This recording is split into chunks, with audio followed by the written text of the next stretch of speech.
नमस्कार बच्चों, मैं doctor Jitendra Kumar Marodia, associate professor इतिहास विभाग, सम्राट पृथ्वीराज चौहान राजकीय महाविद्यालय अजमेर।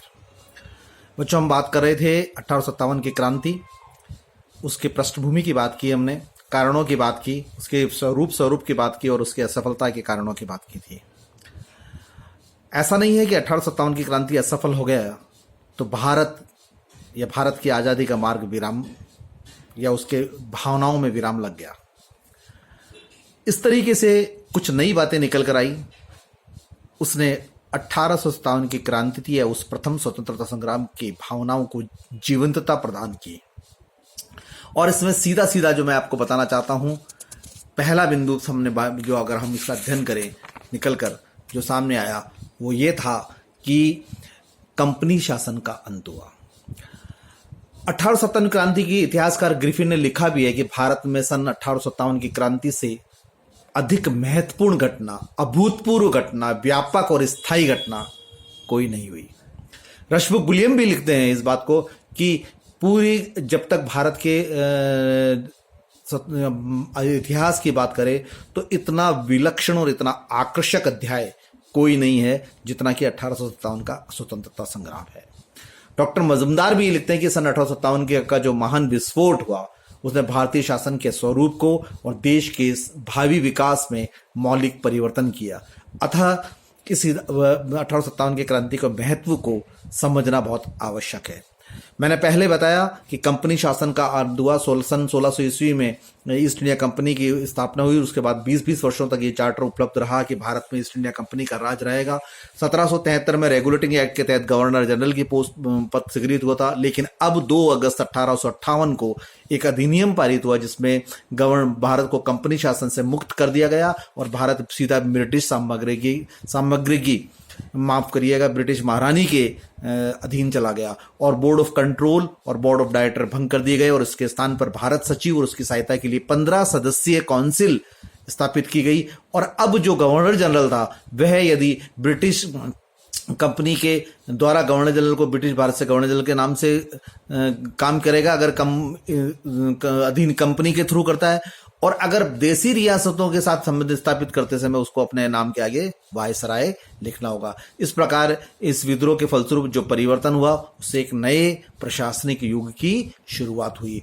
इसी समय में नवंबर 1858 में महारानी विक्टोरिया ने एक घोषणा पत्र कहा जिसको मैग्ना कार्टा भी कहा गया था और जिसके महत्व या जिसका जो अस्तित्व है वो 1919 तक चला। और इसके अनुसार 5-7 बिंदु मुख्य थे जिसके अनुसार कि भारत में अंग्रेजी राज्य जितना भी है उसको विस्तार नहीं किया जाएगा, देशी राज्यों और नवाबों के साथ जो पूर्व में समझौते हैं उनकी पालना की जाएगी, प्राचीन रीति रिवाज और जो संपत्ति है उनका संरक्षण दिया जाएगा, सभी भारतीयों को निश्चित रूप से घोषणा कानून का संरक्षण प्राप्त होगा, विद्रोहियों को समाधान मिलेगा और जिन्होंने किसी अंग्रेज की हत्या नहीं की हो, यदि अंग्रेज की हत्या की है तो उस पर केस चलेगा, बिना किसी पक्षपात के शिक्षा, सच्च चरित्र और योग्यता अनुसार नौकरियां को अवसर दिए जाएंगे।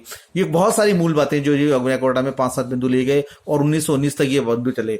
विक्टोरिया का घोषणा पत्र केवल दरबार में सुनाए जाने के लिए ही था, कोई ऐसी लिखित संधि नहीं थी, किसी प्रकार का कोई एक दबाव नहीं था कि जिसके अनुसार अंग्रेज अपने इस उत्तरदायित्व का निर्वहन ही करे। इसमें कोई संदेह नहीं कि घोषणा पत्र बार बार पढ़ाया जाता था, वाइसराय के दरबार में याद दिलाया जाता था और 1919 तक इसका प्रभाव रहा। लेकिन भारत की भोली भाली जनता इस प्रभाव में आती रही और भारत में ब्रिटिश हितैषी और ब्रिटिश के विरुद्ध संघर्ष करने वाले 2 खेमे विभाजित हो गए।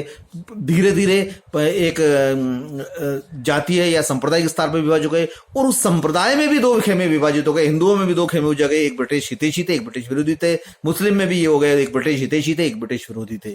तो ये फूट डालो की नीति जो है भीतर तक वो लेके चले गए। इसी समय में सेना का पुनर्गठन भी किया उन्होंने और सेना का पुनर्गठन करने के बाद में ये जो बहुत बड़ी है कि जो सेना 1858 में मैंने पिछले बताया था 1858-59 में 35,000 थी, वो सेना 1862 में अगले 4 वर्षों में 92,000 तक लेके चले गए। और इसके अतिरिक्त भारतीय खर्चे पे जो यूरोप में एक सुरक्षित सेना रखी जाती थी जिसकी संख्या लगभग 16-17 हजार थी, वो भारतीय पर जाएगा, भारत से राज्योत्सव जाएगा उसका। अंग्रेजी की सेना को एक विशाल सेना रखने का इस समय नियम हो गया। भारतीय सैनिकों को और अंग्रेजी सैनिकों के बीच में घटिया माफ करिएगा पक्षपात का हुआ और भारतीय सैनिकों को घटिया किस्म के हथियार दिए गए ताकि भविष्य में वे अपनी सुरक्षा भी नहीं कर पाए। और एक तरीके से सैनिकों की भर्ती के लिए एक रॉयल कमीशन की नियुक्ति की गई, जिसका परिणाम ये हो कि अंग्रेज सैनिकों की संख्या धीरे धीरे बढ़ती चली गई। भारतीयों को गोरखे, पठान,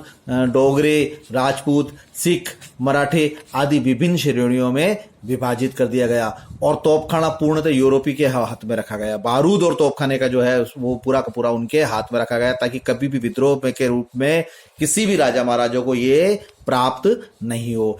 एक और बात होती जो बिल्कुल छुपी हुई थी लेकिन बहुत आगे जाके विस्फोट हुआ और फिर हमका कालांतर में 15 अगस्त 1947 को परिणाम भी देखते हैं। सांप्रदायिकता का शुरुआत होने लग गई थी। एक घृणा जो है, एक हिडन सी घृणा, एक भीतर तलते अंडर करंट घृणा जो है उसकी उत्पत्ति उन्होंने इस समय कर दी थी और फूट डालो राज करे की नीति का असर दिया। एक वैमनस्य से पैदा हो गया था। चूंकि भी इसका कारण यह था, इस वैमनस्य का अंकुरण तो हुआ लेकिन उसको पौधे का रूप दिया, पाल पोस कर बड़ा किया अंग्रेजों ने। उन्होंने देखा कि कई जगह पर मुस्लिम जो बहुत अधिक विरोध कर रहे थे 1857 की क्रांति में, वहां पर हिंदुओं को महत्व देने लगे और जिस रियासतों में हिंदुओं ने विरोध किया था वहां पर मुस्लिमों को महत्व देने लगे। यानी ठीक वैसे ही कार्य किया जैसे कि 1857 की क्रांति के दौरान उन्होंने पंजाब और सिंधिया को बड़े सा सम्मान जो है कृतज्ञता व्यक्त करते थे ताकि वो उस स्वतंत्र संग्राम में कूदे नहीं। ठीक उसी प्रकार से उन्होंने यहां भी देखा और आगे चलकर हम देखते हैं कि हिंदुओं में भी, आगे चलकर उन्होंने हिंदुओं में भी अनुसूचित जातियों से भी को भी पृथक कर दिया। अंग्रेजों की इस नीति के कारण भारतीयों के बीच में खाई उत्पन्न होती गई और वो बढ़ती ही गई।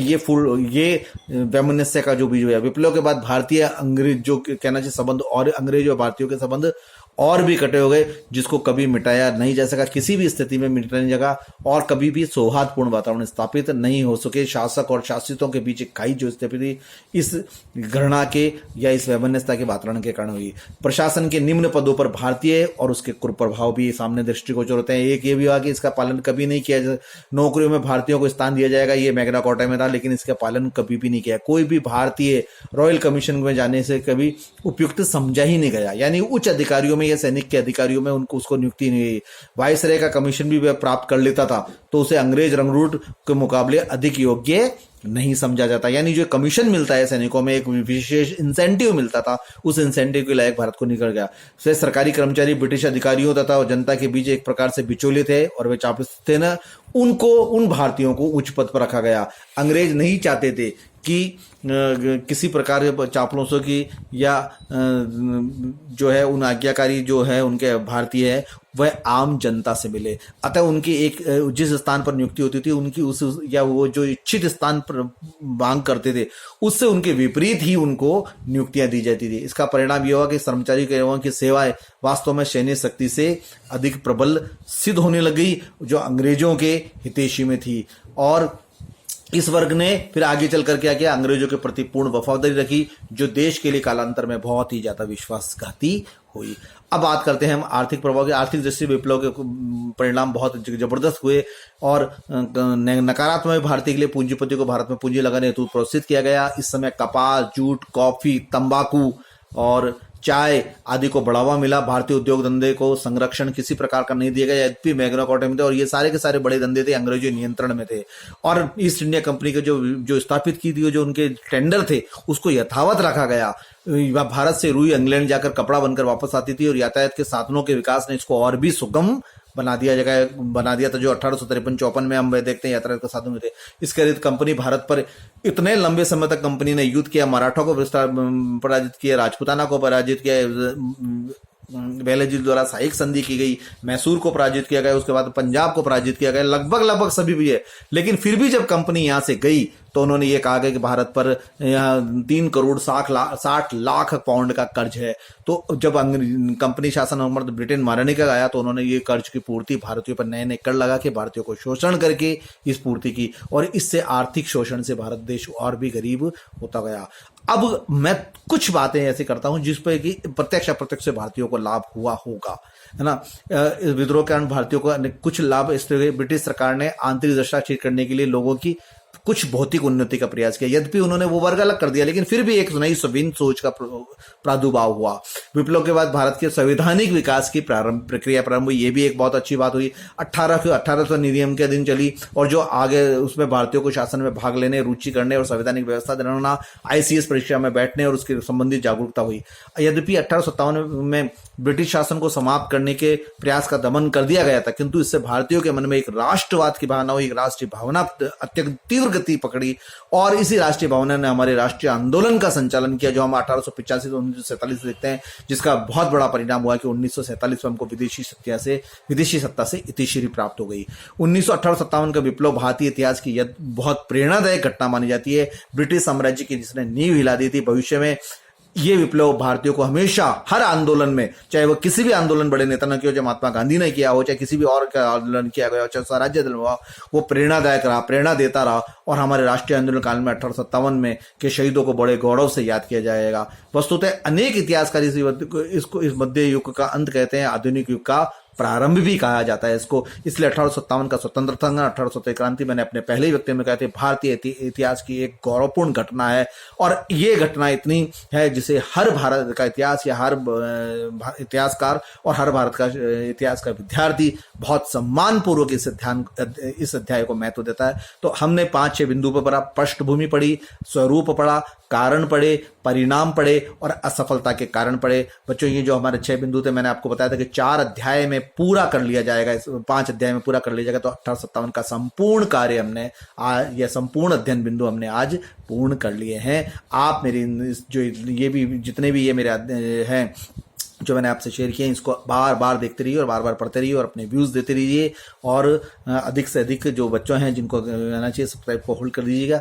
और चूंकि आप तृतीय वर्ष में आगामी प्रतियोगिता परीक्षा में जाएंगे, इसलिए ये अपना 1857 की क्रांति का चैप्टर आज पूर्णतः समाप्त हो गया है।